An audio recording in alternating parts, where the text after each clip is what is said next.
আসসালামু আলাইকুম এভরিওয়ান, সবাই কেমন আছেন? আশা করি সবাই ভালো আছেন। তো আমিও ভালো আছি আলহামদুলিল্লাহ। তো আজকে আমি আর ২ বড় ভাই চলে গেছিলাম চকবাজার ফানুস কিনতে। যেহেতু সামনে হ্যাপি নিউ ইয়ার আসতেছে, ৩ বছর আমরা ফানুস উড়াইতে পারি নাই। তো পুরা চকবাজার আমরা খুঁজি, কিন্তু কোথাও একটাও ফানুস খুঁজে পাইনি।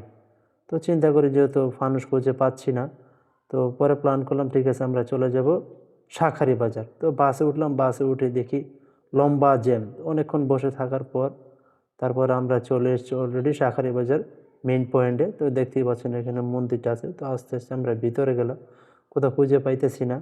অনেক খোঁজাখুঁজি করছি, কিন্তু আমরা কোথাও পাইতেছি না ফানুস। অবশেষে আমরা ঠিক করলাম যদি ফানুস না পাই আমরা বোম নেব। এই কাকার দোকানে দাঁড়ালাম, যে কাকা বললাম যে আমাদের জন্য ফানুস লাগবে। কাকা বলতেছে যে ফানুস আপনারা কোথাও পাবেন না, বোম আছে, আপনারা বোম নিতে পারেন।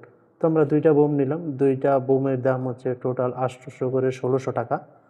ওই 1 টাকাও কম নেয়নি, কিন্তু বোমগুলো ভালো ছিল। কাকা বলছিল যে কোনো সমস্যা হলে কাকা ফেরত দিয়ে যাবা, কোনো সমস্যা নেই। তো কাকার বাড়ি এখানেই। বোমগুলো ভালো ছিল। তো দেখা যাবে হ্যাপি নিউ ইয়ার রাতে কী অবস্থা। ভালো হলে তো কপাল ভালো, আর যদি ভালো না হয় তো কপাল পোড়া, বোঝাই যাচ্ছে। তো কাকা চেক করে দিছে। তো আমাদের কেনাকাটা শেষ, আমরা এখন বাসার উদ্দেশ্যে রওনা দিচ্ছি। তো সবাই ভালো থাকবেন, আল্লাহ হাফেজ।